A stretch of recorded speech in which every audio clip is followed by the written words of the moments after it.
Welcome to the Tekamo HD podcast series sponsored by your favorite rubber tracks, tools, and part supplier, FortisHD.com. The goal of this podcast is to learn more about the mechanics that keep the world turning and to get an inside look at what it's actually like to be a professional heavy equipment mechanic. Today I'm speaking with Elie from Quebec, Canada. Elie's been a diesel mechanic for over 8 years now and has a company called Mécanique RT. Hey. Hey, Elie. Yeah. Thanks for your time today. What did you get done today? I woke up at 3:45. Started working at 6, and I finished at, what time is it now? It's to finish at like 4:45. Wow. And I rushed home, and now I'm talking to you. How long was your commute? 35 minutes. Wow. Busy. So you've been a diesel mechanic for, you said 8 years, right? Yeah, around 8 years at this point. Tell me, how did you get started? I started right after high school, actually. I didn't know what I wanted to do, but I always loved fiddling with things. Yeah. So, and I knew there was no money in car, like I always knew it. Yeah. So I was like, let's go diesel, let's go heavy. So I did my training like a Red Seal for Quebec. It took me 2 years. And after a year, I realized that the real learning is in the trade. After my first year, I was already working. Okay. So I was part-time working and going to school at the same time.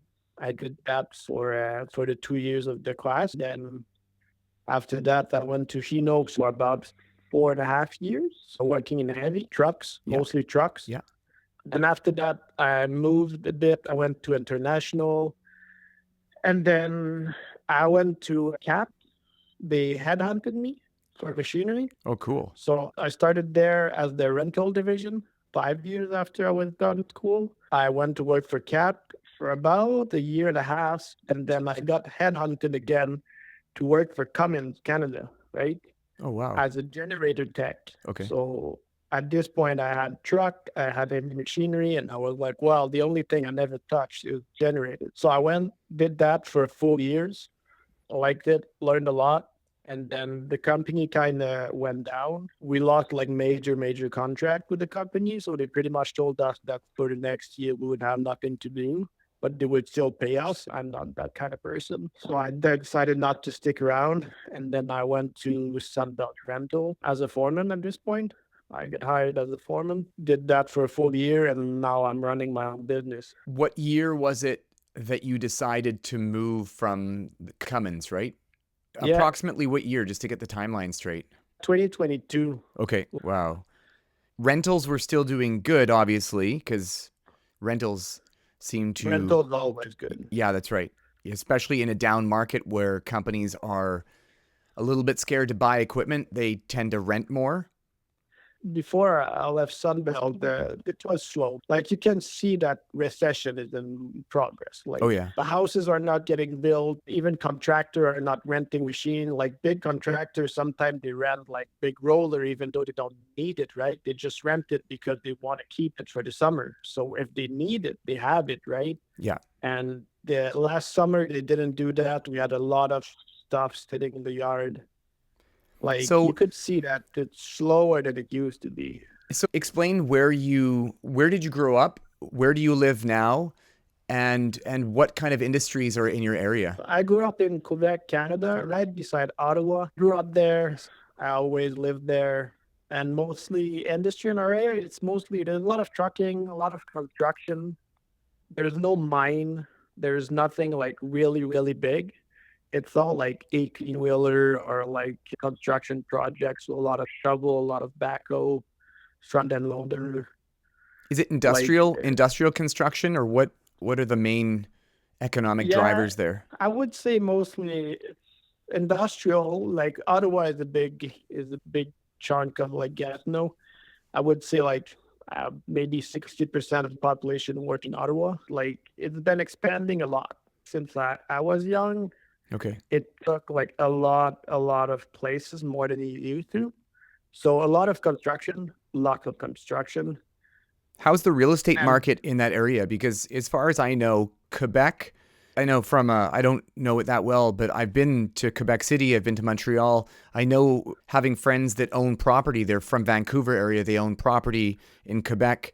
it's a very linear real estate market in the sense that it doesn't get affected in cycles. It's pretty stable. I would say it was true before there was that bubble where houses took 50% of their own value. So Yeah. now a house that was worth 350 is now like 750. Wow.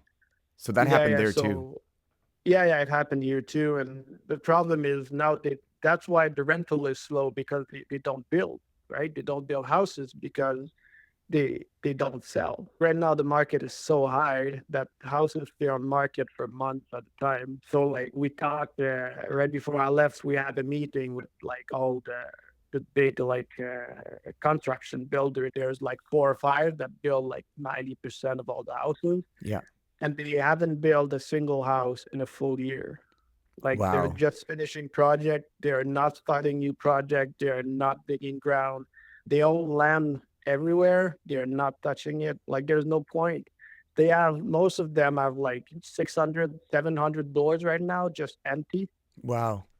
They can't sell, man. Wow, People that's don't crazy. buy. I think it's a very Like interest rate is so high. yeah, I know interest is coming down in Canada and the US as well. So much of it, even here, I mean, around the world is so much of it is based on the US election. People are just waiting. I Um, know. it's crazy how that really affects everything. We've noticed it where we are as well. So then obviously when construction is slow, your business repairing equipment is probably slower as well, right? Yeah, well, that's the thing though. We're in a market where there's no mechanic. Okay. Like I'm a rare breed, but like literally, like I'm gonna give you an example. When I finished school, we were 14 guys, right? Finished with the paper that said we are mechanic. Yeah. Out of the 14 guys in 2017, we're only 3, I think, left in the trade. What happened with the other guys? They just decided not to do it? Some did a couple of years and realized it was a rough trade and they just didn't want to do it. Some were just not smart enough, literally. They just couldn't do it. With all the electronic, it wouldn't work. Like some never got in the trade at all, but most of them started and then just dropped out and went to another tab Yeah. because it's a hard job, man. Like you gotta be smart. You gotta be on it. There's so many new things every year, like programming and like right before I left Sunbelt, I had the problem with an electric machine and it went up to like the engineer and I spent an afternoon talking with the engineer and send me code and I had to put code into the machine. I was a computer analyst at this point, not even a mechanic, right? That's interesting because I think that a lot of people around here don't even finish trade school. It's just too difficult. What do you think the biggest misconception those people have specifically about the heavy equipment mechanics? You think they assumed it would have been easier than it actually turned out to be? Yeah, I think the trade in general, it's a lot like, oh, you're not good at high school, go to a trade. That was true maybe in the 80s when everything was mechanical and there was 3 wires to run a machine. But nowadays, everything is electronic. If you can do good in school, you're probably not going to do good in the trade. Like you need to focus, you need to know how to research your thing. Sometimes we spend hours looking online and trying to figure out what's going on with the machine, right? And I think it's a misconception now that the trade is easy. It's like an open door. Like if you don't know what to do with your life, go do a trade. So Yeah. I think that's still like a big part of it. And nowadays, it's not true anymore. People go into trade and get a slap in the face, like, "Oh, this is harder than I thought it would be." I guess there's so many different elements to being a tech or heavy equipment mechanic. You worked at Cummins and Cat and all of that. So clearly you had probably a level of knowledge that you could probably be good at any aspect of the trade, right? There's probably different positions if you didn't want to be as well rounded and you still want to be a heavy equipment mechanic. Like I honestly think that this is just my opinion that if you're not, a calculus expert and you didn't do good at school, there's still a possibility of you being able to find a spot in the trade, but maybe your specialty won't be electronic diagnosis, for example, right? Yeah, I don't know how it works in your area, but here, like, techs are not really focused on one thing. They want well-rounded tech. That's why most of the guy that were only good with like suspension or things like that, like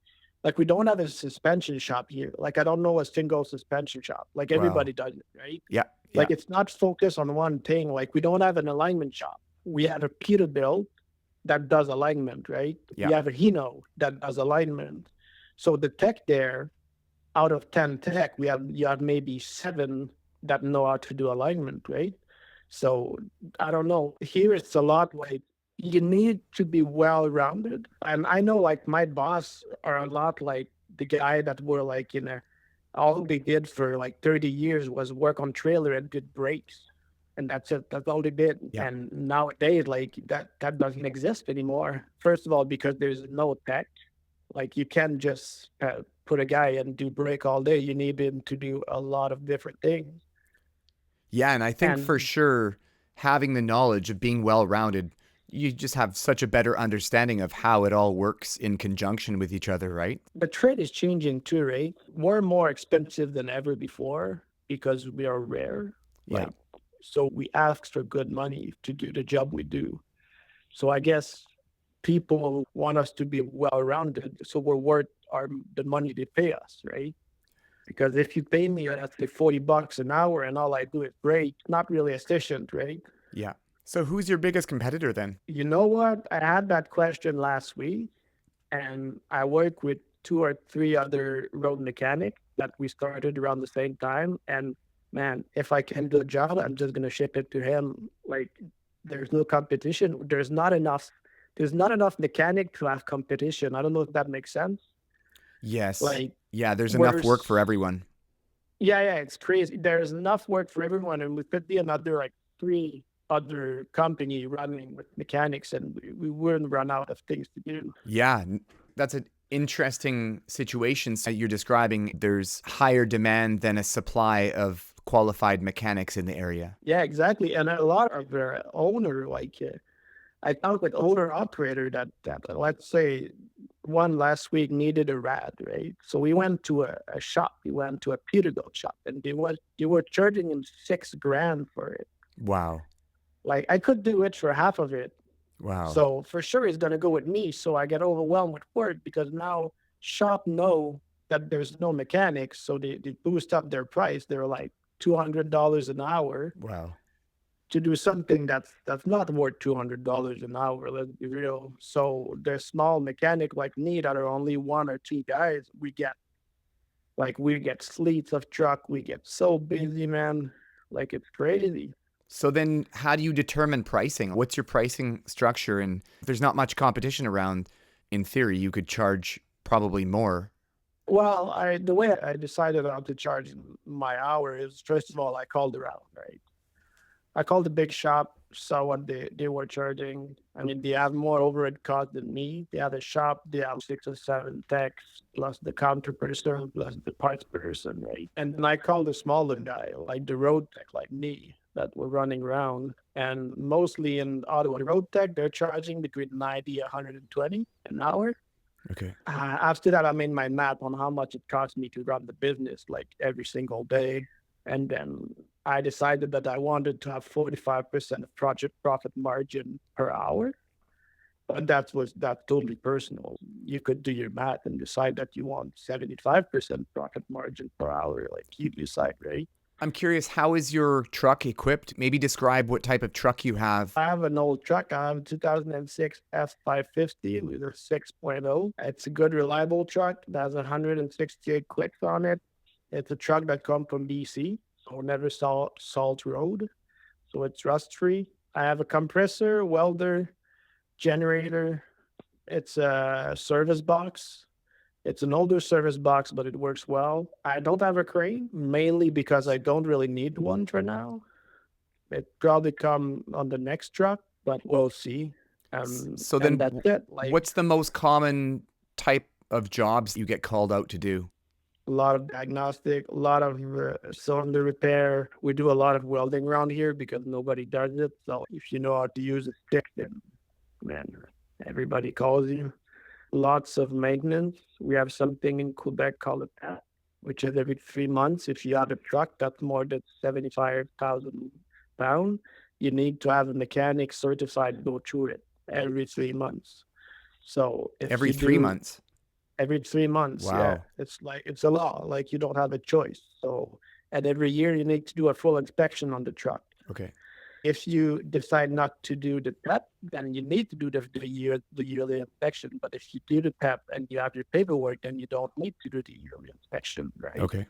So most of the owner operator that are take a minimal stride of what they do it every 3 months. So I mean, if you start just by that, we're overwhelmed with that because we have so many customers just needing just an inspection, right? And then from the inspection, normally you like break or you go into like something leaking or like it's just as soon as you start, you just find work, right? You decide how much work you want to do pretty much.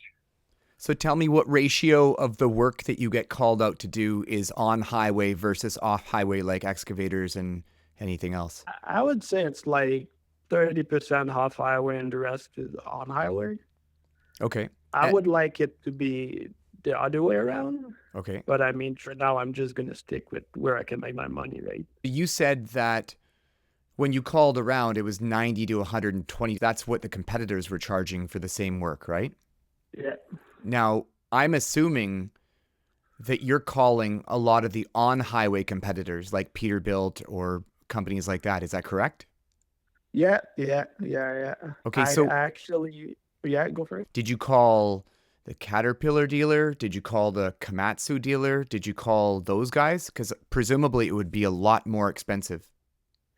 Yeah, I know. I think Chatanaria is like 260 an hour. It's been intense. So they don't do a lot of older machine. Like as soon as the warranty is off, you never see a Thermon truck around. Like Because it's too expensive. expensive. So normally what they do is they rent their machine with the Thermon program and then they buy it at the end of it normally, but then they take the longest we can take on warranty. They take like 5 to 6 years, right? And then they take oil change and everything. So Thermon take care of the machine for 5 years, and then after that they buy it from Thermon, and then it's me. They hire me because man, if we start charging, some guys keep Thermon just because they think having a bigger company is gonna have better work, which is not necessarily true. It's pretty intense around here, man. Like there's nobody, like I said, you can charge pretty much whatever they want. People are gonna call. You made the comment that you'd prefer it to be the other way around, 70% of off highway. Why is that? I like more machinery. I don't know why. I like hydraulic. I like machinery. I like cylinder. I'm just more keen into machinery. I feel like truck it's getting so complicated nowadays, like so complicated. Like I remember on an international, like the dash was drinking out, right? And I couldn't figure out why. So I called international, spent the afternoon trying to talk with someone, finally figure out that there is an update for a module for the road, like the camera that look at the road to brake in case you're going to hit something. But that update was out for about a month and a half. But if you're not an international dealer, you didn't know. But the thing is, the guy went to our international dealer and they didn't know. Wow. Like that's the dilemma now. What do I do? Do I charge a customer to 6.5 hours? I spend dismantling his truck trying to figure out a cut wire somewhere, or what do I do with that? Because now you tell him like, hey, you need to go back to international because it's going to be under warranty. But you just spent 6.5 hours there. So what do you do in that case? Because that's not your fault. It's not my fault. It depends on the customer. If it's a really good customer, no, we talked about it. I can charge him like 3.5 and lose money on it, but I don't look at the customer on it. If it's just a random guy I never saw in my life, I'm gonna charge him like 4 6 hours. Like I'm probably gonna never see you again. You just gotta talk with it, I think.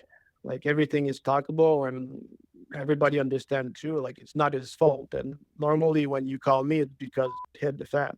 Yeah. Like Yeah. you reach a point where you don't know what to do and you need knowledge. So you call me for my knowledge, right? What I would do is I would bill him. I'd bill the client, even if it's a good client. I would bill him the full amount. And then I would say, take it, don't pay me yet. Take this to the dealer and tell them it was their negligence that caused you to have to spend that money. Because if they were proactive about it, they would have advised about the recall and they would have known. That's a solid point, man. But the only thing is, how many international dealers do you have in your area? Probably like 3 or 4. They're privately owned, Yeah. different owners. We have one that own every one of them. So Wow. if you with them, Yeah. and they don't help you anymore, Okay. then that's it. You need to Good drive point. 2.5 hours. Yeah. So Yeah. like the game, man. Like I would totally be keen to do that. Like it's their up. But at the same time, if they decide that to blacklist you, I agree. then So you're saying that not. you're saying you don't want to ruin the relationship you have with the international dealer, because a lot of the times you might call them and they might help you figure out a problem. And Yeah, if you do exactly. that, And yeah, I you mean, might. Yeah, that's a very good point. And I mean, if you're in fight with X, you can always go to W, right? But if you're in fight with X and W, what Yeah. do you do? Yeah, and it's a Like, small area. It's not like you can just. Yeah, I get it. no, that's the thing. The next shop, it's in Montreal, and it's the same owner. Wow. The guy owned, I think, 16 international in Quebec. So, like, he owned literally all of them. So now, what's the worst part? You're saying the worst part about dealing with on-highway stuff, you said they're getting complex, right? Yeah, it's not the worst part. It's mostly because the what I like about machinery, it's a bit rougher, right? Normally, you don't work on brand new machine because they don't break. You work on older machine, like they're a bit rough on the side. Because truck, some guy literally live in them. So when you remove a dash, you don't want to scratch his dash or like his carpet or like. So sometimes you spend like the hour more just to make sure that you're not destroying something you shouldn't, right? Hey, I'm curious, do you ever consider the liability element of the work that you do when working on highway trucks versus, an excavator that, okay. Oh yeah. Oh yeah, like I'm fully insured, and it costs me a shit ton of money every year. I was surprised because like I'm brand new to this, so this year I shopped around for insurance, and like I owned a pool company for 6 years before owning the mechanic shop. Like it was costing me, I think, $1,000 every year for insurance. Yeah. I paid almost $10,000 for my insurance this year. Wow. Yeah, and I'm a single guy with a single truck. And that's incredible. The main reason is the liability in working on highway truck. Like that's the only reason why it is so expensive, right? I'm going to give you my opinion, even though you didn't ask for it. Yeah, that's fine. So if the cat dealer charges $260 approximately per hour, you can assume that all of the competitors probably charge between $2 and $260 an hour. Yeah. Okay. If you did an average of what they charge, let's just assume it's $200 an hour. You want to be less than that. It sounds to me you could easily charge $150 per hour and get lots of work. And potentially your liability insurance, if you just said, I know it's difficult, because usually the insurance company will ask you what percentage of your work is on highway versus off highway, and they'll assess your risk that way, right? I'd be curious. I bet you, in fact, I could put you in touch with insurance companies, probably charge you $3,000 a year, because I know they ask us when we initially got insurance. They said, hey, do you do on highway? I never would have thought the difference would be so much. I would say a single truck, you should be able to pay $3,000 for, $2 million liability, right? If you have the knowledge to fix heavier equipment, now there again, this is unsolicited opinion. It means nothing, but I would be looking to move over to the heavy equipment side because you can charge more and because there's less risk. Yeah, well, that's the goal, right? That's the main goal. My plan is on a 3-year plan, like my business plan, and I would like at the end of the 3 years to not to touch a single truck anymore. But the other thing is, since I did a full year of generator would come in, I do generator too, like industrial generator, which is because this is normally AV work, it's not a maintenance. And you can charge a lot because it's contractual, right? It's like, hey, I have a building, I need my generator take care of. So you sold them a contract for a 3 years contract, right? You could sell them the contract through your company. Yeah, I sell them the contract to my company. So I take the responsibility if the generator goes to and it's 2 a.m, they call me and I need to get up and go fix their generator at 2 a.m. That's brilliant. That is an absolutely brilliant plan. But at the same time, if I do my maintenance correctly and I check my safety and I do my load bank and I do my transfer test every year like I should, then there's no reason for it to go to. You have a service level agreement, which essentially is a monthly maintenance program that they pay for that ensures that you go there, 4 times a year, whatever the number is. You check the fuel filters, because the diesel, presumably it's diesel, it gets old, or natural gas. It depends on the generator. Like natural gas is so easy, man. Like it's always fed. It's always brand new gas. On the diesel, you gotta take some strip to check for water.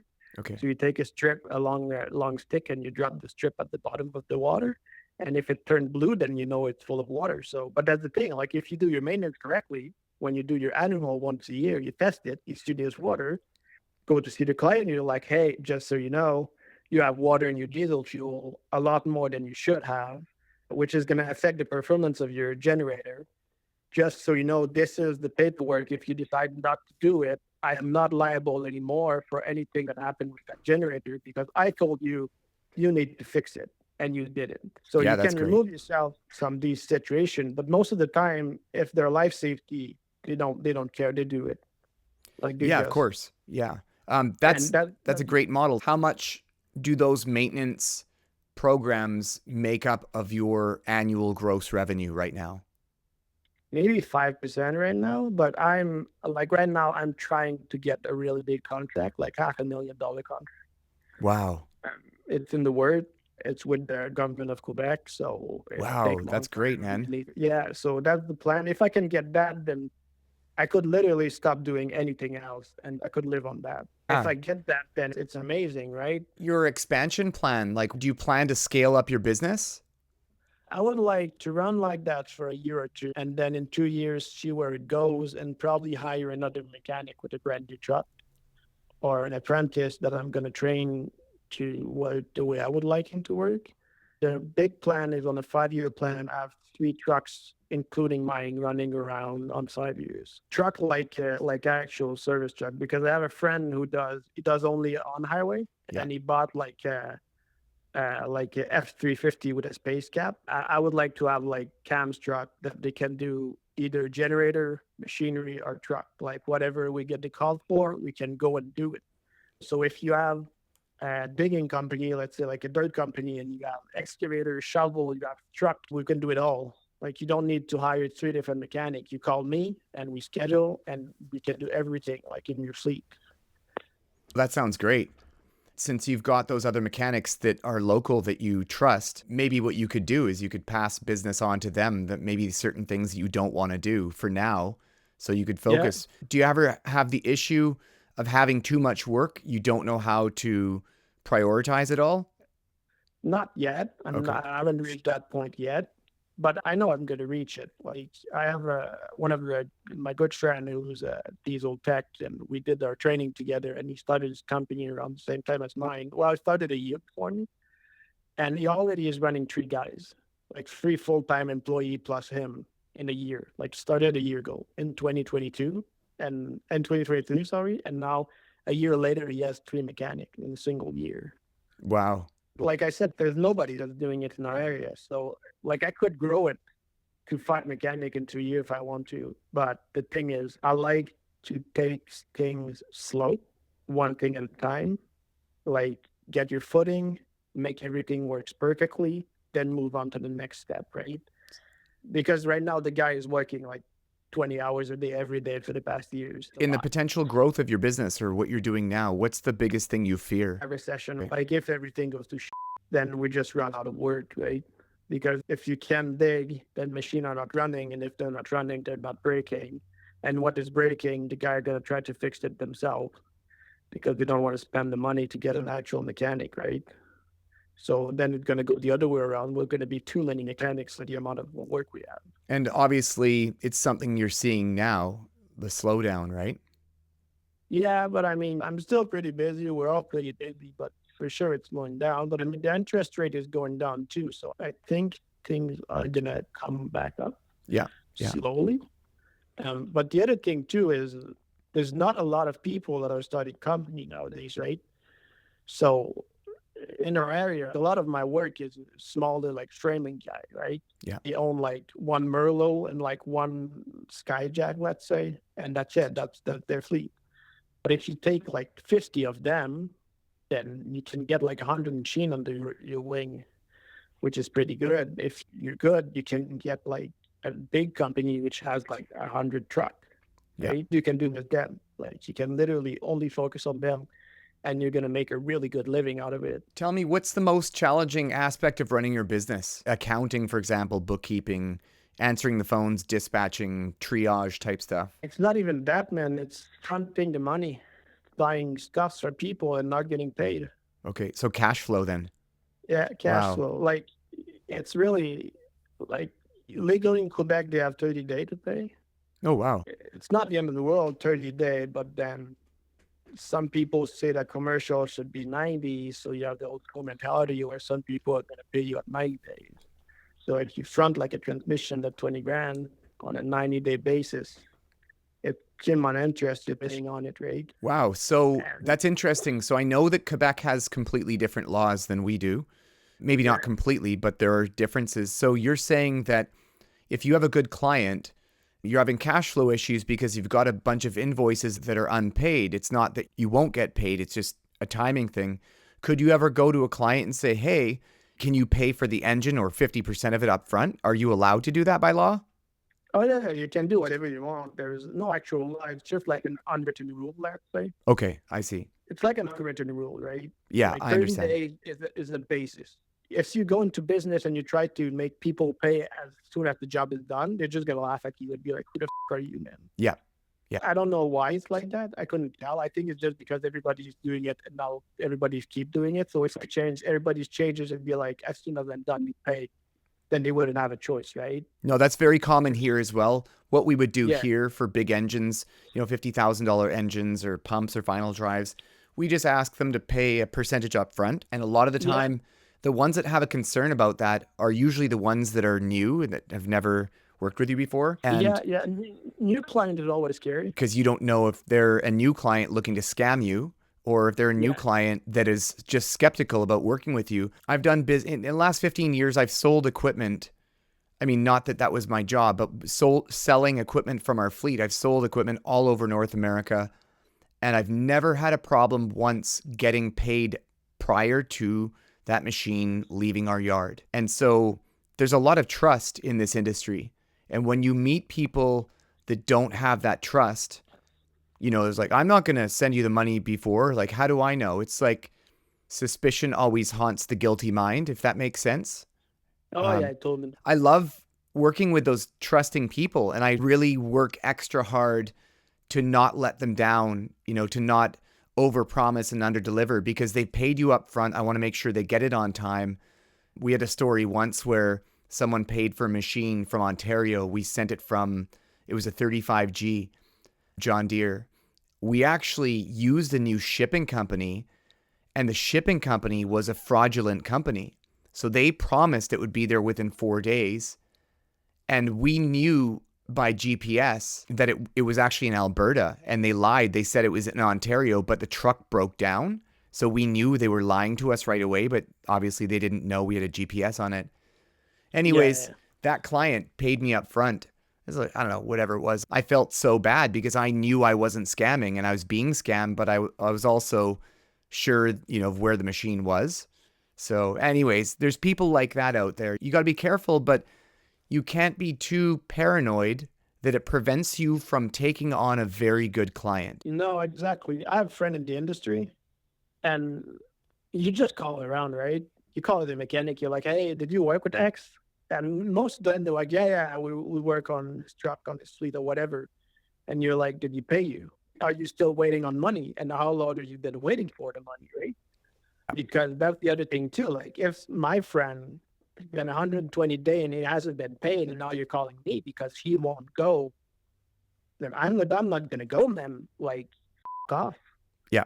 Like, pay him, pay the guy you owe him money, and then I'm gonna go help you. But we're all in the same boat, right? Then Yeah. Hey, and another lesson, we had a client, this is years ago, a prospect, not even a client, a new person that called us and said, hey, I have this crusher machine that needs to be repaired. And they said, oh, I got your number from a friend. He said you did good work for him.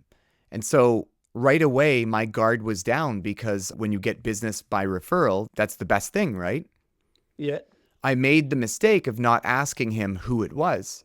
I didn't push it. I just said, okay. I instantly assumed he was trustworthy because he said, oh, a friend of mine works with you. I'm like, oh, okay, cool.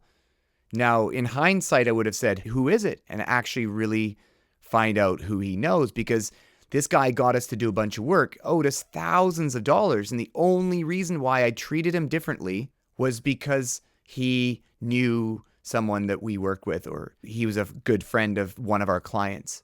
But I never asked who. And the guy still to this day, it's probably $5,000 or $6,000, but that was my mistake. So be careful if that ever happens. Oh yeah. But I mean, it's part of the game, right? You can't go into the business and there's no risk. There's always a risk, right? Yes, that's That's why we correct. do it. We do it for the risk. Otherwise, it would just be a 9 to 4 job, right? That's right. We do it because there is the risk. We want the thrill. We want to be an entrepreneur. We want the risk, right? You got to take the Just good with the bad and the bad with the yeah, good, because you can't have yeah. one without the other. But the good thing is, like, I don't know how big your market is, but here the market is pretty small. So if you start in mechanic around, it's not long that the word is passed and nobody's going to go and help you. Like, it doesn't take long, right? That's the thing too. People knows that. And most define pay. And the other thing is sometimes you work, like, let's say I have a friend who won a Merlot, and recently we just we replaced part on it, right? And it was $700. And the guy was like, look, I don't have the money. I'm waiting on $500,000 to come in. It's not coming in. Like, can we make an arrangement? I was like, yeah, man, sure. At least you're honest with me. That's right. Like, you don't have the money and you still need to work. Fine. I have the cash flow right now. I can run the parts for you. Gonna give you 30 days. In 30 days, if you don't have any money, let me know. If you can give me 250, give me 250. I'm gonna reduce it on the final price, right? But talk to me. Like, Yeah. just don't ignore me because you don't have the money. Let's have a conversation. That's fine. And if I don't have the money to front it, then I can call another friend that probably has a bigger company than me, and it can probably do it for you, right? That's probably how most humans are on the planet, is that if you're Probably. honest with them, they will be understanding. Even if my financial situation is bad, if someone is honest with you, great, you'll make it work. But it's when they ignore you, they pretend like they forgot. That's the thing that annoys you, right? Yeah. Like, tell me your business is going to like, I don't care, right? It's your business, your problem. That's fine. But like, if you don't tell me, and then after that you expect me to just understand after like 3 months, then you tell me, okay, I have no money. You could have told me like 3 months ago, and we could have made something up, like an arrangement, or I could have bought cheaper parts, right? Sometimes you buy Chinese because the client don't want to pay, but sometimes you buy Chinese because the client don't have money to pay, right? Yeah, So like, we can always work around. Just talk to me. And exactly. that's the problem with the industry. People don't talk to each other. It's not exclusive to this industry either. I've seen it in other ones. I have a question for you about accounting or bookkeeping. What Yeah, software do you use for bookkeeping? I use Square for Square. everything, every receipt, every due. I use Square. It's not the best one for mechanic, not at all. By far, it's not the best one.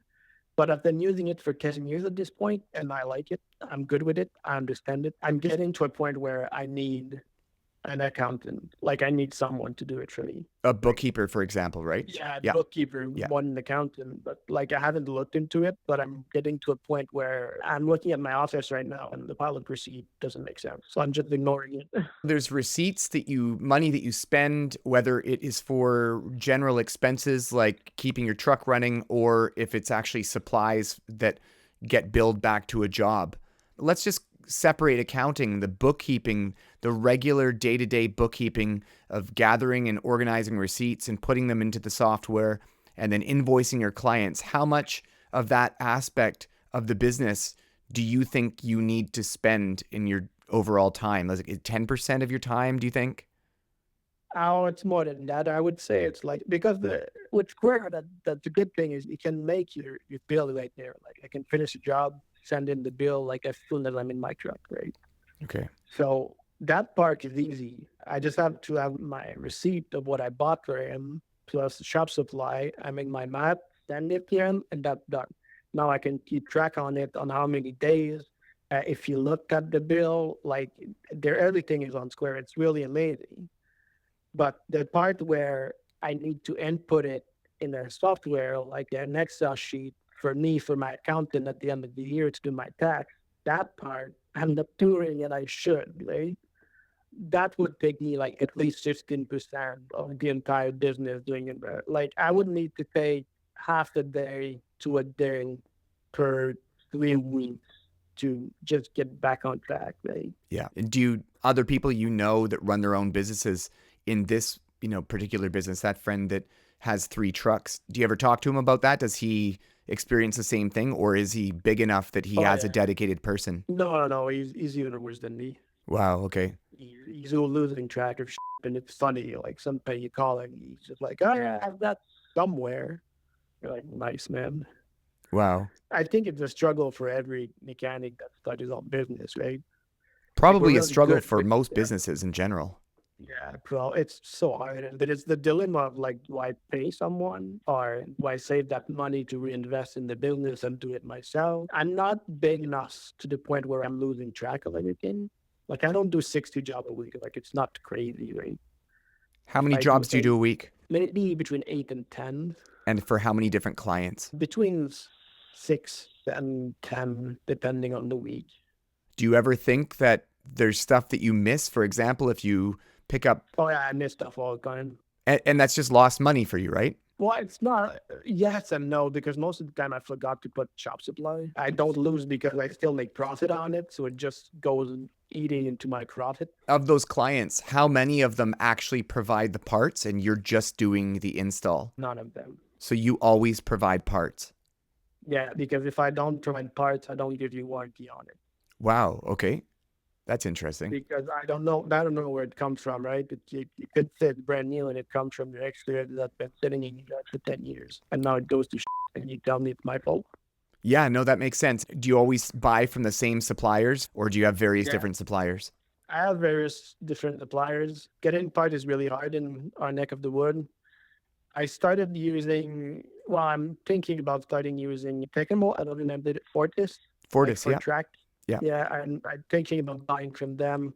It's like it's hard, right? Because there's no, let's say GLJ, right? There's no dealer. It's the rental company that is technically a dealer, but their closest rental company for me is like 35 minutes in Ottawa. And I can't order directly from their site because I'm not big enough, so they won't let me. Yeah. So now you're looking, there's one, but then the shop is the cluster. So you don't want to order there because you know your parts are never going to get in. Right now, there's no good option. Like it's just really hard getting parts. Do you try to make 20+% on parts, or do you have a rule of thumb? It's 15%. 15%. Okay. Yeah, I market at 15%. Okay. Mostly because I don't charge miles like I know some people do, but I don't. Like I charge by the hour and that's it. You charge door to door, right? Let's say like you want me to come to your machine, I charge you minimum 3 hours, and the 3 hours start as soon as I jump in my truck to go to your place. And when does it end? And when I'm done with either at the 3 hour marks or when I'm done with your machine. So you don't charge the travel back then? I don't charge travel back That's unless unique. you're an hour away Okay. from my place. Okay. Right? Because most of the job are around, right? They are like the furthest I go is like an hour and a half, and I charge an hour and a half more. So I charge you 3 hours, but it only starts when I get to your place. Okay. I'm gonna charge you the hour and a half extra, right? And a lot of the guys don't charge by miles here. I don't know why actually. I know the big company they all charge by miles, but the smaller guys like one or two mechanic they don't charge by the miles for some reason. I'm not sure why actually. Do you remember the moment you decided to go on your own, or was it something you always thought about? I always thought about it, and then I ran the pool company for 6 years, and I was like, Yeah, I'm getting good at this, like running a company. I understand like it wasn't making a ton of money, but was making enough for me to went from like the middle bracket, like let's say money wise, to the higher hand of the bracket money wise. And I ran that for 6 years, and I was like, I'm really good. I'm a really good mechanic, and that's pretty much all I know. So I could do it on my own. Actually, I decided that this start of this summer, and the reason is I was just like I don't have a life. Like it's crazy. If I want to take a Wednesday, I need to ask people, what is that, man? I'm an adult. If I want to take a Wednesday because I have doctor appointment, I'm just gonna take a Wednesday and go to my doctor appointment. I don't know if that makes sense. I was just tired of asking someone else Yeah. to live my life. Freedom. You have freedom now. Yeah, what is that? Like I'm an adult.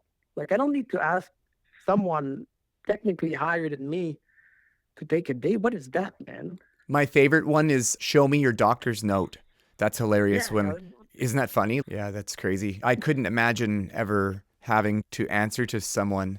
So that's obviously a really big benefit of being on your own is the freedom to work 20 hours in a day or the freedom to take a day off or do whatever you want. How much of being on your own, now you see the benefits. You've been on your own. I mean, aside from the pool company that you did before, your own mobile repair, has that been 2 years now? oh no, no. I started this summer. It's been like 3 months. Oh, wow. Okay.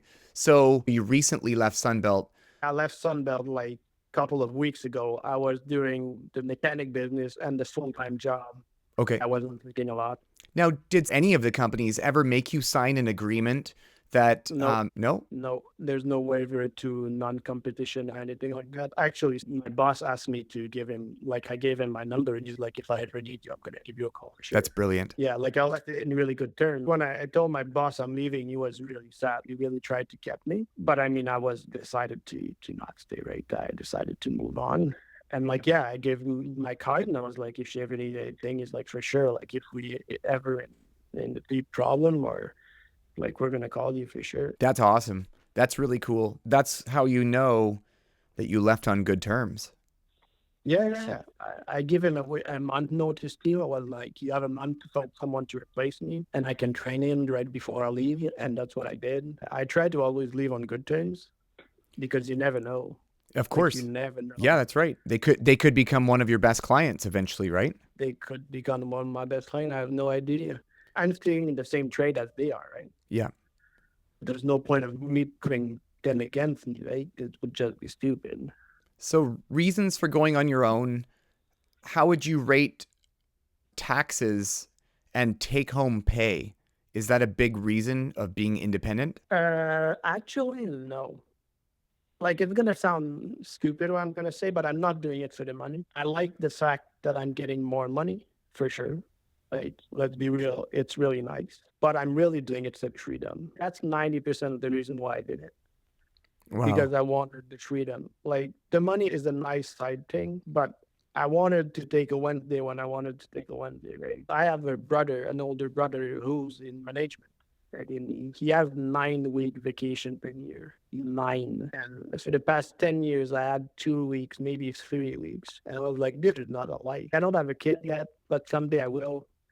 And I want to see them, right? I don't want, like, I'm leaving at 4:45 every morning, and I'm coming back here around like 5. So when do you see your kid between 5 and 8? Yeah. Like, that's not a life. So I'm 28. I'm at the point where if everything goes to I'm not putting anybody in danger. I'm not going to lose everything. I don't have enough thing to lose right now. Like, I don't have a wife, I don't have a kid. So I think it's the perfect moment to do it, right? Go hard now while you can, and then you Exactly. establish your business, you get the right people in place, and then you kind of not, I don't want to say step back, but change roles a bit when your kids are born. You get to spend more time with them, playing an active role in the company, but having key people in place that could do the stuff you used to do. Is that correct? Yeah, exactly. That's the plan. Work hard, like work 20-hour day shifts for the next 5 years. But when I'm going to be big enough and everything's going to run smoothly, then I can just step back, slow down, and enjoy my life while I run the business, right? So your plan to hire another person, get another service truck, what do you think the biggest obstacles will be in achieving that? I think it's going to be the point where I'm going to decide to do it, because I think you get to a point where you're so busy, because it's like a two part, right? You get to a point where you're super busy, right? Like 16-hour days, 7 days a week. You could do it for the rest of your life. You're making good money. But then now you need to bring someone else in. But then if you bring someone else in, it goes from 16-hour day shift to 8-hour day shift, because you're splitting it in half, right? So now you look like you're less busy, but still as busy as you were, because you're splitting your load, But then you can take on right? more work too, which is a good thing, Yeah, right? yeah, Yeah. exactly. But then you got to scale it too to take on more work, because if you accept everything and you're still really busy, and then you bring someone in and you still accept everything, but then you guys are like half what you were busy before, it's like it's scaling part that scares me. It's like, can I go up the next step, right? Because if I have 100 clients and I bring a guy in, then I need 200 clients, right? And if I bring a third guy in, then I need a 300 clients. Or When maybe not. Or maybe you just need to do more stuff for the same clients. Yeah, exactly. Yeah, I guess you're right. There's usually two ways of increasing revenue is either get more clients or do more for your existing clients. Yeah, Yeah, yeah, that's cool. It's getting to that point where you know it's right that you have to bring on the other person. If you're working at your capacity constantly and you're pissing clients off because you can't get to them for a week or two, that doesn't work either. And then your clients are going to be forced to start looking elsewhere to get the same stuff it used to do done, right? yeah, exactly. I don't know if I'm going to see it. That's the thing. I've never had an employee. I'm not sure at which point do you make the call, right? When do you decide that it is time, right? That's a good question to ask yourself because you're the only one that's going to decide that. But I think you'll know. I think you'll know because if you get clients, like I said, that if you grow your business, you get one big client on, then maybe you get that big contract. You're shifting because if you get that contract, it's not free money. Your workload will increase. If you've got some of your good clients that keep calling you, your priority is now that larger contract, and that happens on a regular basis. You're gonna have to figure it out, and then your challenge will be, who do you hire, right? How do you find Yeah. the right person? Yeah, and that's the next question, right? With our trade, do you hire green and you train? Do you hire experience and it comes with everything that you've done before? Sometimes it comes with an attitude too. Like what the deal? Is it more worth to spend 6 months with an apprentice to make him become excellent, or just hire someone, pay him more than your apprentice, and expect him to be as good as you? Like That it's is a a hard question. very good question. And what do you see the industry doing? I like the idea of training people. There's the guy in the shop where you ask him a question and he almost slap you because he doesn't want to answer. Yeah. I've never been like that. Everything I know is knowledge. It's something I either learned the wrong way, but I learned it, or it's something I learned the right way, but it's something I learned, right? And if I can give it to someone else for free, then sure, why not, right? We're all in this to win it. If I can train mechanic to be excellent, then why not, right? Because when I started, nobody helped me. I was alone. Like it was an old mentality shop where you start, do your work, and after a couple of months, when you start working good, then other mechanics are talking to you, right? And it can suck, man. If we would be more welcoming in the industry, I think we would have more people in it. So maybe they put you through, maybe that's just normal. They put you through the first few months to see if you can actually handle it. And if you don't quit, then they'll start opening up to you. Do you think that's how it was? Yeah, probably that's how it was. But it was older gentlemen too, like, and some of them were in their 60, like late 40s to 60. They were older, some were really tired, some didn't want to be there, but they were knowledgeable. Like they were really excellent at what they do. It's just trying to get an answer sometimes from them would be like asking for the moon, right? And you're like, I just want to know if that pad is cracked, man. But it's just because they see you as the new guys, right? And they probably see so many new guys. That's the thing, that they just don't give a shit about you. They're like, you're gonna last 3 months, and you're gonna quit, and we're never gonna see you again. So I'm not gonna use time on you trying to train you because you're not gonna stay. But then I think it does the inverse effect, right? You think like that, the guy did 3 months, and then he hates it. No matter how long you stay, just give everything you can, right? That's always what I did with it. Even if you're there for 2 weeks, 3 months, 6 months, I give everything, man. He has a question, I have an answer.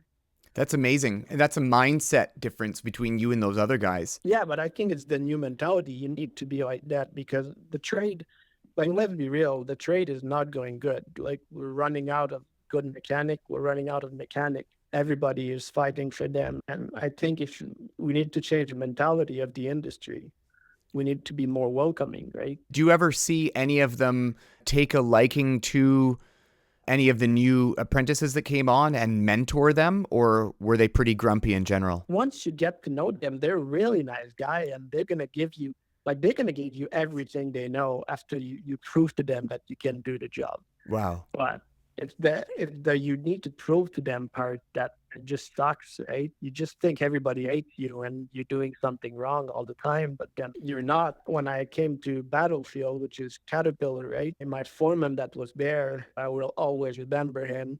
He's been a mechanic for 20 years. And he told me straight up during the interview, I told him, like, I don't know anything about machinery. And he told me, you look like an excellent mechanic. You answer all my questions perfectly. The training part, I'm going to take care of it. The rest, you do you. Wow. And man, every time I had a question, you had an answer. And not just an answer like, hey, what does this red wire do? It would be like a 20-minute answer on like this correlation to this, explain to this, like just go deep into everything to make sure I understand and not just like show me a paper and like read this. No, no, no. Like take the time, get off this chair, off Samir's office, come with me, open the door of the shovel, like show me everything. And I learned so much, like That's amazing. so much. And I promised myself to always be like him. Now, the Just only like, reason he did that is because he knew you actually cared and you were interested in knowing to the detail that he was explaining. Is that right? yes. And I understand too. Like I was asking smart questions because they hired a guy at the same time as me and he did a month and less. Yeah. And he just couldn't do the job. But I think you can see it too when mechanic can do it or can do it. Like you've probably seen it. You see a guy in the shop and you're like, he's not gonna knock you on. Like he's So, not gonna do it.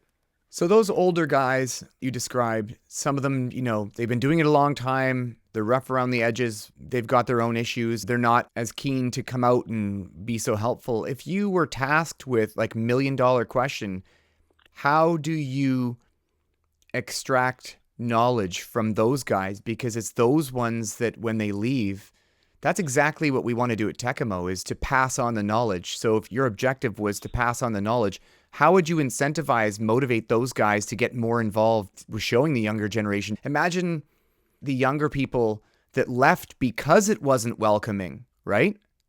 Yeah. And if they stayed because they feel like nobody wants them there, and maybe that's the only reason, because if you get over that few months, and I get from the older guys too, they look at every young guy and say, you won't last, right? They probably take bets, right? Yeah, yeah.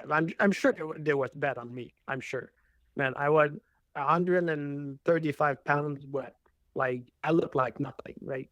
Now I'm 180. I'm massive. Like I'd be stopped just by the crate, right? Yeah. But you looked at me in 2017 and you're like, there's no getting away this guy last thing. There's no way. Yeah.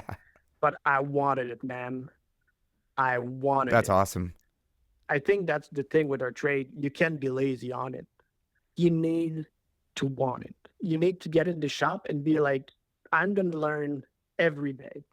Because if you go into the trade, like at either car mechanic or truck mechanic or machinery mechanic, and you think you're going to stop learning after school, then your life is going to go on. Like, Yeah. we learn every day. I've been doing that for 8 years. Today, I learned something new. Like, every day, you're looking at something different. The thing is with those guys is they don't want to learn anything new. They Okay. reach a point in their career where they're good, they're okay. Most of those, I wouldn't do electronic either. Before I left, I was showing them how to use a computer, how to use program, right? Yeah. Like everything mechanical, they were excellent. But as soon as it became technology, oh man, they were off the grid. They have a And I fear, think they right? got scared too. Yeah, I think they got scared too because they realized that the young guy like me that can do exactly what they do, plus I can do the electronic, they see it as like, oh shit, am I gonna get replaced? Yeah. I think they protect what they have, right? They protect their knowledge because they think if I protect everything I have, then I won't get replaced because he's not going to learn what I know. That's such a scarcity mindset, isn't it? I'm not in their mind, but that's how I felt. I agree. They were trying to protect themselves from me, from the new generation, Yeah. which even today, like you met new guys that like I'm 28, I'm not old, but you met at 20 years old and man, I realized that I suck with a computer. I've had someone say to me, it took me 10 years and a lot of money and errors and mistakes to learn this one technique. Why would I ever want to show it to anyone else? Yeah, but that's exactly the reason, man, because someone is not gonna lose 10 grand doing it. Yes, that's right. And Like that's how humans advance. like people need to stop protecting their knowledge in the trade. I don't know why some guys still doing that. I completely Like understand if it means the health and safety and security of your family. If you told someone something that it would mean your kids don't get to eat and you live out on the streets, sure, I would never. But if it isn't that extreme, and you can actually make a difference, think about all the lives you could change by giving one piece of knowledge on. It's incredible. yeah, exactly. The thing is, people are scared that they're gonna like get outraced. Someone better is gonna come along. There's always someone better, man. Yeah. You can't fight it. There's always someone better than you. But if you are doing the best you can, you're always gonna have work. Yep. Good You're always attitude. gonna have work. Very. For sure, there is someone out there that's better than me. Like I'm not perfect. I don't pretend to be. I have shit I don't understand.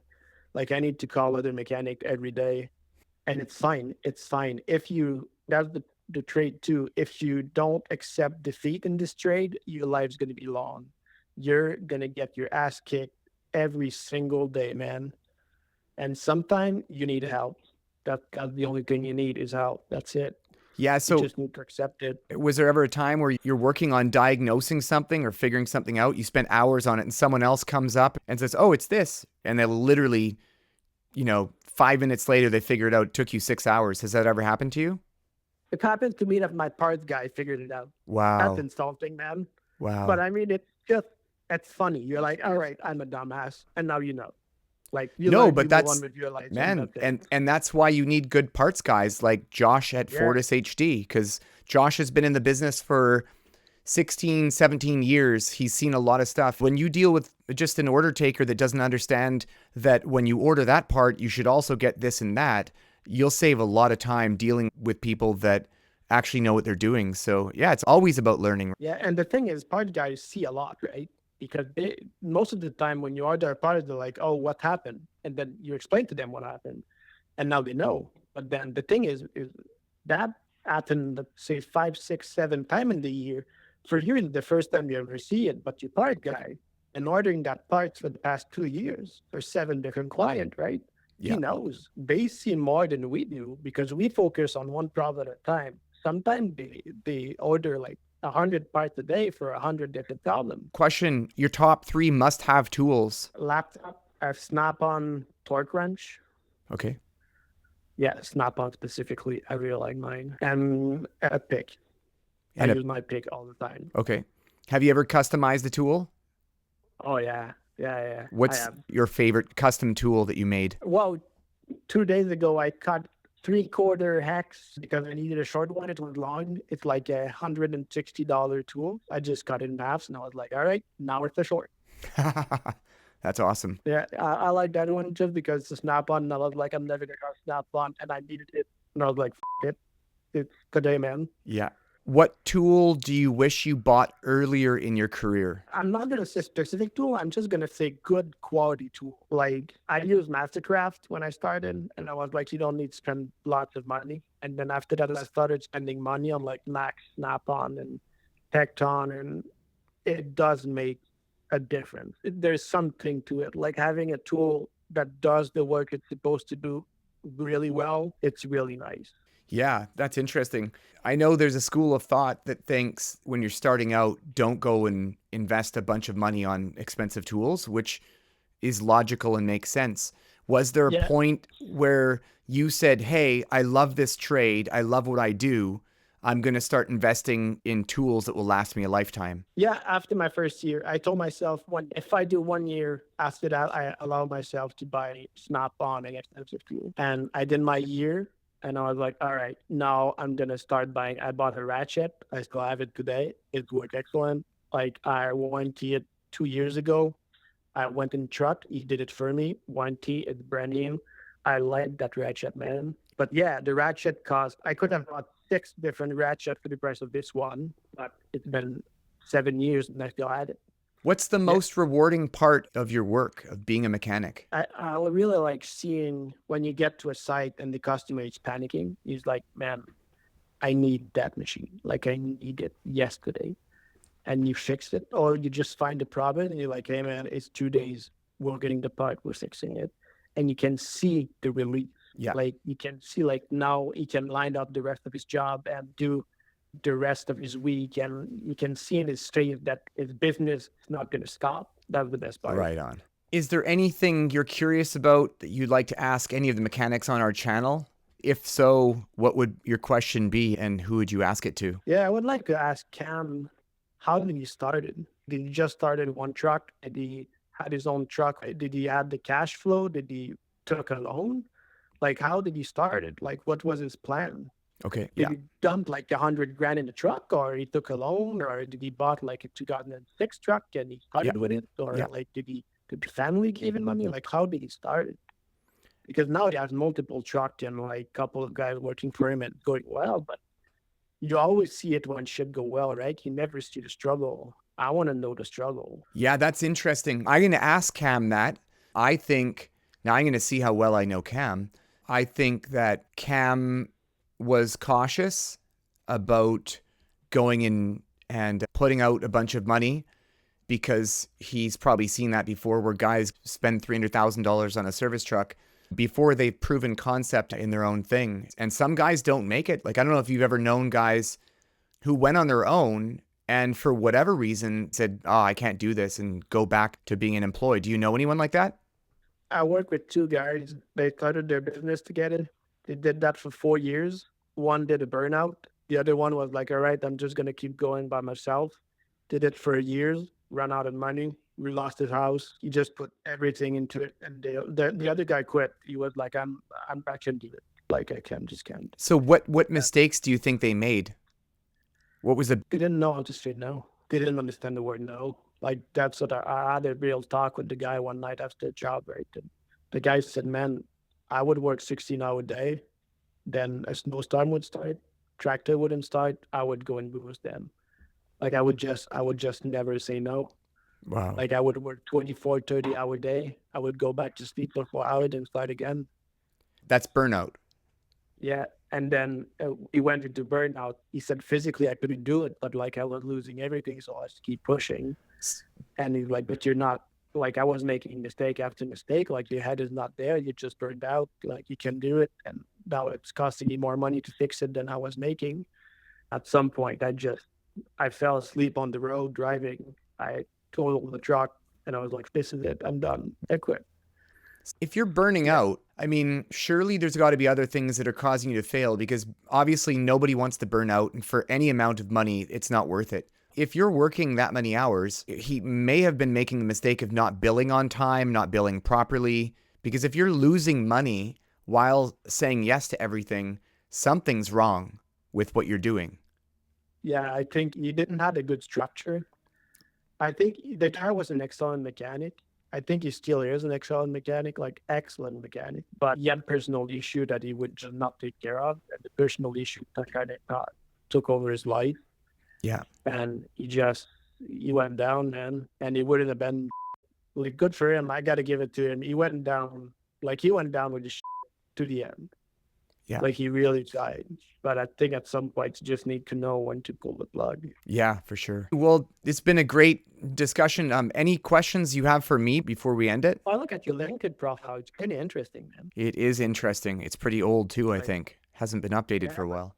So you're the owner of the Rent One business, right? Yeah, that was 15 years ago, I think. That was founded, that company. So yeah. Do you have it or you sold it? Or No. We still run Rent One USA as well. it's complicated because in the beginning, we wanted it to be a lot bigger than it is now. We had huge Okay. plans of being the Expedia of the equipment rental industry. We attempted it a few times. We had huge plans. And of course, like everything else, your plans don't always work out and you got to pivot in business. So we adjusted what we were doing to stay alive. We've got big plans still, but we are bootstrapping. We're taking the revenue, putting it actually mostly into Tekamo. We're still running Okay. Rent One. We own our own fleet of machines. I don't know the exact number, and I should, but we're simultaneously running a few companies. And we're also starting up in San Antonio. That's going to be fun. I'll be there next week. We love the industry. It's pretty fun, but nothing ever goes as planned. I think that's the point. Yeah, it never goes, Glenn. And I had another question too. Like Tekamo, how does it work? I've been following the channel for like 4 years now, and you guys need to do a video of how does Tekamo work. Like, is it contracting, subcontracting? Like, there's a profit margin. How does it work? Yeah, and there again, nothing goes as planned.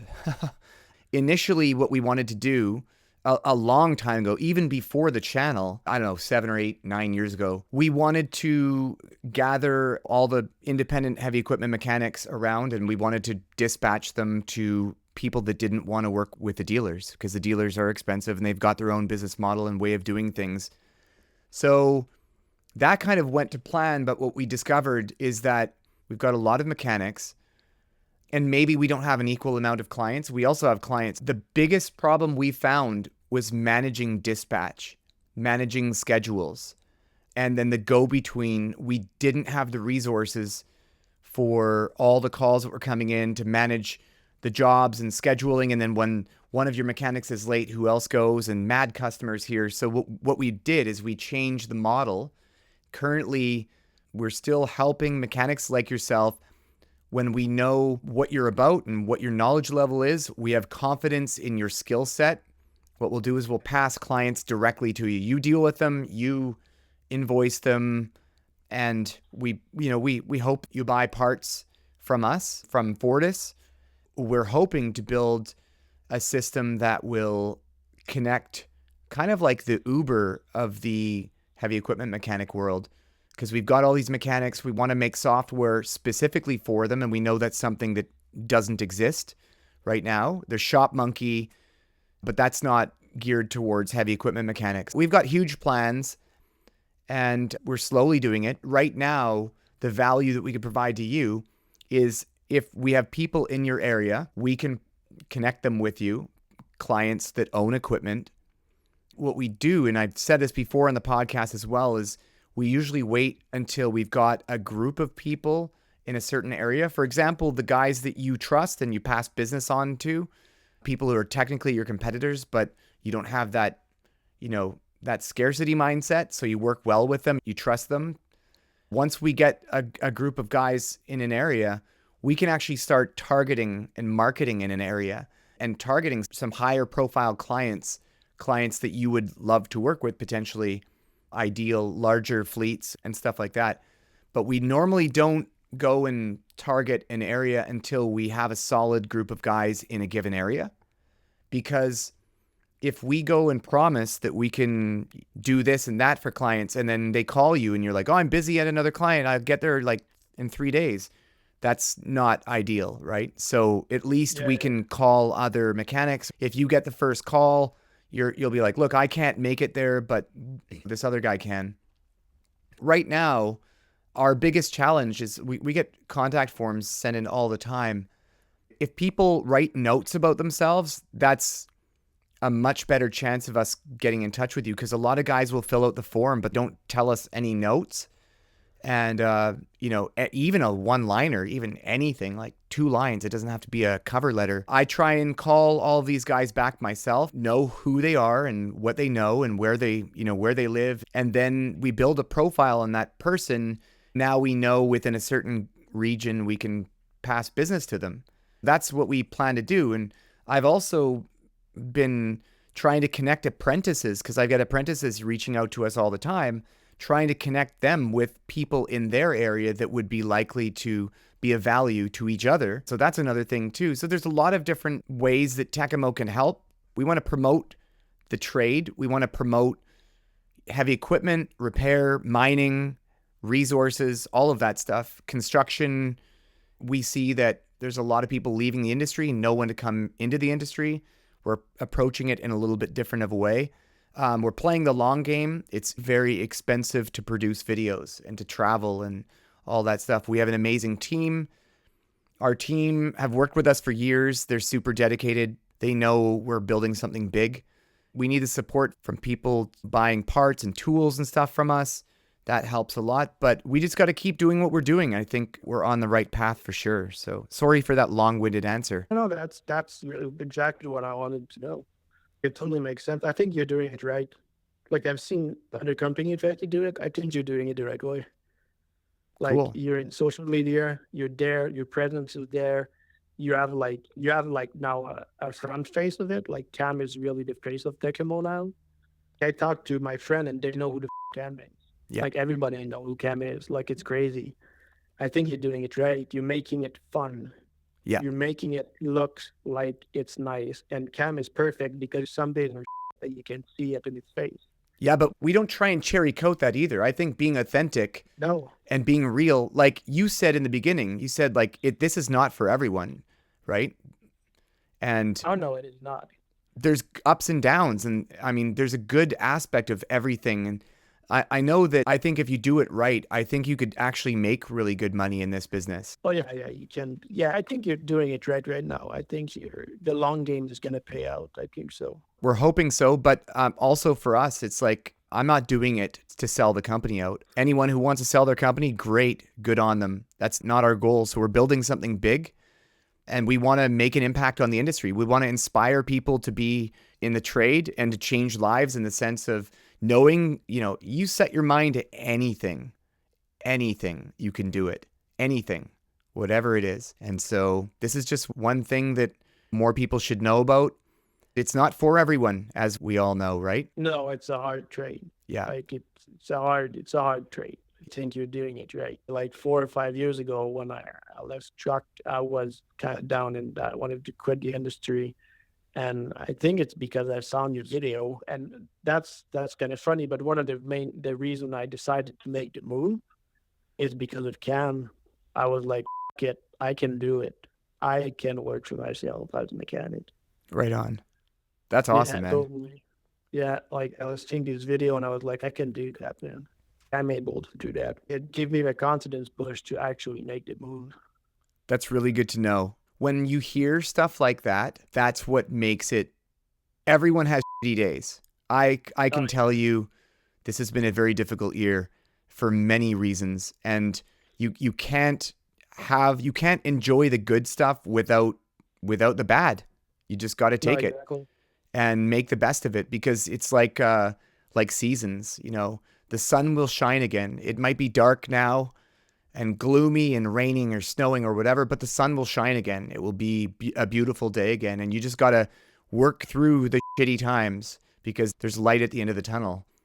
And that's what makes it worth it, man. Hearing comments, I get emails from people.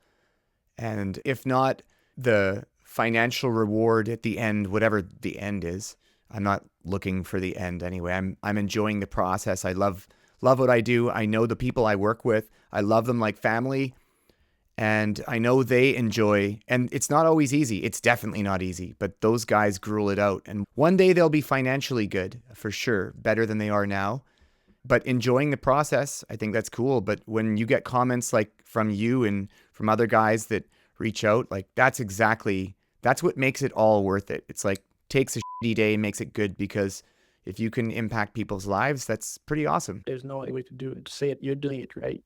Cool. I think you're making the trade exciting again, and it's not just dirt over your face and wrenching. Like it's more than that. It's an actual trade, and you can see in the video when they fix things, like they're actually happy about fixing it. Like, yeah, that's what we are. We like fixing things, right? Yeah, that's why we're doing it. So the joy of it, I really think you're doing it the right way. You get rewarded every day at what you do, because it's like, you arrive at a job site and everyone's in a panic, the machine's down and they're losing money, and you go and you fix it, make it better, and it's cool. You get that every day. I mean, maybe not, but every few days, I hope. Yeah, it's a win. Like, Yeah. you got to take the win, and Yeah. when you get a win, it's just the best feeling, man. Right on. Awesome. Eli, thank you very much for your time. Thank you again. Hope to be in touch. If we have any clients in that area, I'm definitely going to send them your way. Perfect. Well, thanks again for the talk. Really appreciate it. It's been a long time since I talked about the industry with someone. It was a really good talk. Cool, man. Elie from Quebec. Hey, Elie, it's Cam with Tekamo. I got your question here, and I hope this is the answer you're looking for. I hope this solves all your problems and then some. I just did the typical thing. I approached a group of investment bankers with a business plan and a projection for 5 years, and was given, I think we started out with 5 mil, just a modest loan to kind of start ourselves out and acquire the equipment and capital to operate like what most people do in this, pretty straightforward, right? If I can do it, you can too. Okay, I have to laugh. So, I'm laughing. I tried to hold it back. Now let's. Now you want a serious answer? Yeah, the I'll give you a serious answer. serious Awesome. Okay, You I gotta will. give I'm me going to that put the whole thing in there. This Whole is thing. awesome. Perfect. It's not complicated. Investment bankers. Exactly. Anyone can do it. So what I actually did, I started out with a box truck. Am I allowed to swear on this one or no? Oh, yeah. You guys swear? Okay. You can swear all you want. So I bought a truck for I can even give you numbers. I think I had maybe saved up 20, 30K in my account. I spent most of that on a truck. I had a few grand left to fix it up. I couldn't even actually run my first service truck myself. Yeah, it was a piece of shit. It wasn't even street legal because it was such a piece of shit. I remember sitting underneath it and just feeling what have I done? I just quit my good paying job that was steady in the middle of a pandemic, and I'm under this rust bucket that can't even go to work and make money, right? I kind of just went into panic mode. That was my first week on my own, but I got it going enough to get to work and do some jobs. And I actually ended up renting a truck from a guy that I was subcontracting to. We worked it out through the rate. I just rented his truck for the first month and a half until I saved up and bought another truck. I financed that one. I went and bought something as new as I could find and kind of at the top of my budget, but I figured, you know what, I'm not doing this. This is it's the long game. It's going to be an investment into my business. So why cheap out on it? If I were to start all over again, knowing what I know now, I would have taken the money that I had. I would have put a little bit on a down payment towards, as nice and new of a truck that I could afford. And that's counterintuitive to what a lot of people will tell you in this. They'll tell you, yeah, buy a shit box, man. Do the bare minimum so you don't have a payment and this and that. But a joke about it, but nothing drives you like debt. Nothing will push you forward to do better than seeing that you got to make that mortgage payment. You got to make that truck payment, you do it with your house. I mean, a lot of people do it with their homes, right? So, your business has a bigger potential payoff than your house. So it's motivation then. Yeah, it's motivation. Debt motivates you. Nothing motivates you like debt. I mean, there's a few other things that do, but debt's attainable by all. You can all do it too. You had about 20 or 30,000 saved up. You bought a box truck and you ran it for a while, then realized that it's not reliable enough and that if you're going to take this thing seriously, you better buy a better truck. And you still didn't buy it new, but you went into debt to buy it. So you bought something that would have a decent amount of life left. How long did you run that second truck for? And do you remember how much you paid approximately? I paid about 80 grand for it, and I'm still running it to this day, 4 years later. It's cycled into the fleet. It's now our, kind of not a full-time truck, but it's a backup. It's a good backup, and it's still a good, reliable truck. Now we have a decent-sized crew and a decent-sized fleet of vehicles. Got 4.5 service vehicles between all of us. There's always something to kind of push towards. Right now, we bought our first new truck last year. I wouldn't go buying a brand new truck right off the bat unless you've been planning this for a while and you have a good amount of money saved and you got a solid plan and maybe some contacts and some stuff lined up where you'll have that steady work. Then yeah, sure, maybe it might make sense to buy a brand new truck. It's not a bad idea. You got warranty, you got reliability, it's presentation, it's all those things. They say don't judge a book by its cover, but everyone else will. Everyone else is going to judge you by what you show up in. It's the unfortunate reality of the world we live in. I didn't want to run an old crappy truck for too long because old crappy trucks, they look a certain way, and sometimes customers see that and they think they're getting a good deal, and sometimes and they're expecting you to be cheap, maybe. I wanted to push myself to the higher end of the spectrum when it comes to how we come across. I want to consider our competition people like the dealers, not other independents, not other guys. They're not my competition. Not that we're above them, but I just don't want to compete with them. Our rates are higher, and we try to present ourselves and come across as a viable alternative to the dealerships. That's my model. That's how I do it.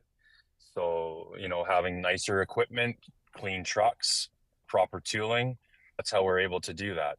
If you want to increase your price to a fair price, still better than the dealer prices, then you'd have a decent truck. It doesn't have to be brand new, but something reasonably working and looks well and that is presented well, as opposed to an old box. Yeah, pretty much. I mean, there's nothing wrong with the box. They have their places, definitely do. And we got I met some really great guys that run, I wouldn't be caught dead in their truck, let's say, but man, they take pride in them still, and they work and they have their place. The way we operate our business, it's not the same, right? It's not a one size fits all. This is a question I get quite often, is how do you do this and how do you do that? You really got to look at, what do you want? How do you want to come across? You ask me how I do it. How do you want to do it? Do you want to run an old clappy truck for 20 years? There's nothing wrong with that. That'll decide what your business is too, right? Are you going to be, is there a fleet of clappy trucks there competing with the dealer? No, there's not.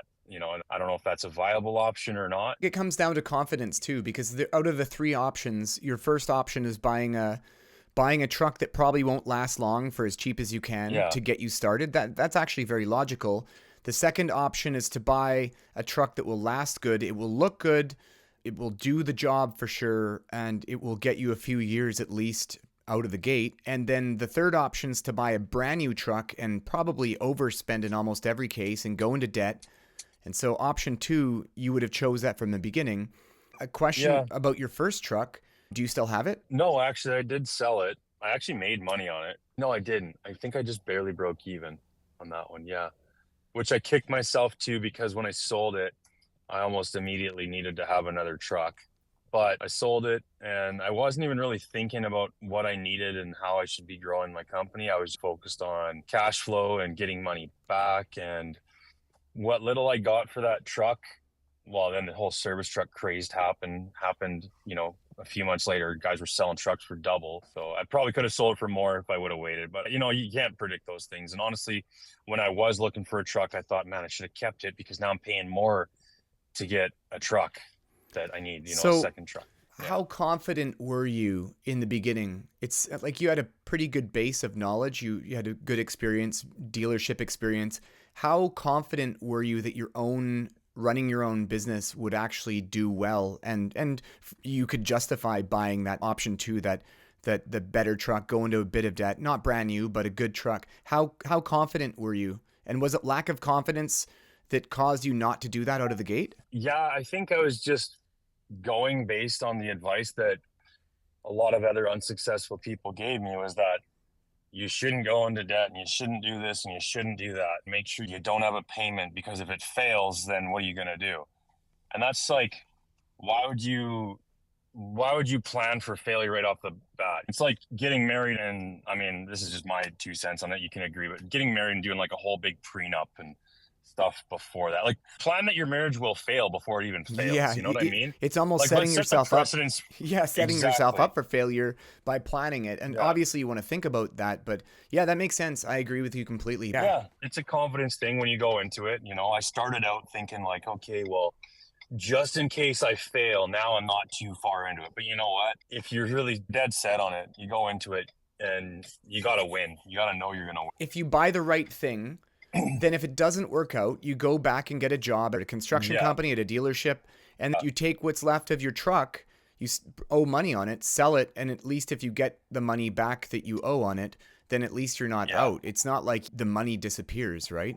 I mean, if you do it properly, No, I don't know exactly. how people do things, but I don't even know how I do things, to be honest, sometimes. But you got to think about these things. But honestly, like, I very much run my business, kind of bite off more than I can chew and figure it out, which isn't always the best way. But when you haven't gone to business school and you haven't dealt with a lot of that stuff, I know we've talked about that in the past. It doesn't even mean anything sometimes having that background. But like trial by fire is a lot of times the best way to learn things, you know? yeah, that's So. for sure. Yeah. You can plan as much as you want, but I was saying earlier that, no matter how much you plan, it doesn't usually go that way. I'd say build safety nets is probably the best plan. And like that just means, like, for me, we have our house, we have a decent amount paid off before I went on my own.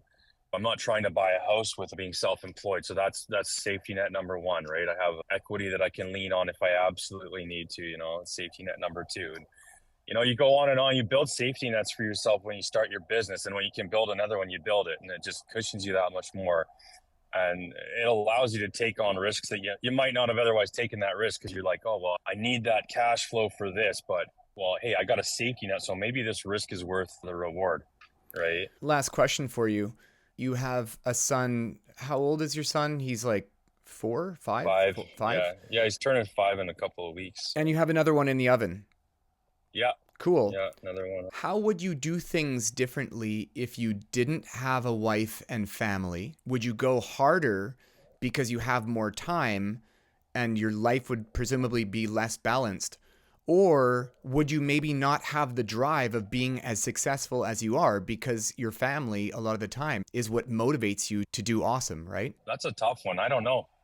My family definitely motivates me to do what I'm doing. I've always wanted to build something better for them, for our family, not just my wife and my kid, but my parents and my wife's parents and immediate families, and yeah, extended family too. Like, I want to have something here that is bigger than just a job. And not to say there's anything wrong with jobs. I had a good job, and maybe if I didn't have my family, then I would be still working there. Maybe it'd be enough for me, maybe not. I don't know. It's really hard to say, because then I look at it too and I'm like, man, if I didn't have to think about the mortgage and, food and all the little things that come along with family, picking up my kid now from school, now he's in kindergarten, like, if I didn't have to think about those, would it change the way I operate? And would I be more aggressive with my business? Maybe. Would I be taking bigger risks? Because it's like, hey, you know what? It's only me. It's only my life on the line. It's not my family's livelihood now. So maybe I'd be taking bigger risks if I was doing this. I don't know, but I always weigh all my decisions out with what's best for my family, what's best for my my team and their families too. Because now I got not just my own family, I got theirs to think about too, right? So when we go through things and projects and jobs and whatnot, hiring and firing, like, you're always thinking about your team. Like, is this going to benefit them or not? Yeah, that totally makes sense. Yep. Cool. That's awesome, man. Thank you very much for your time. Yeah, anytime, man. To everyone listening, love to hear your feedback. If you have any follow-up questions, let us know. Whether on YouTube, you can comment, subscribe, reach out directly at media@tekamohd.com. If you'd like to be a guest on the podcast as well, you can reach out media@tekamohd.com. Remember that when you need to buy tools, parts, undercarriage, engines, final drives, rubber tracks, call Fortis, because every sale helps Tekamo to produce great content and also helps to bring awareness to the industry. Thanks again, guys.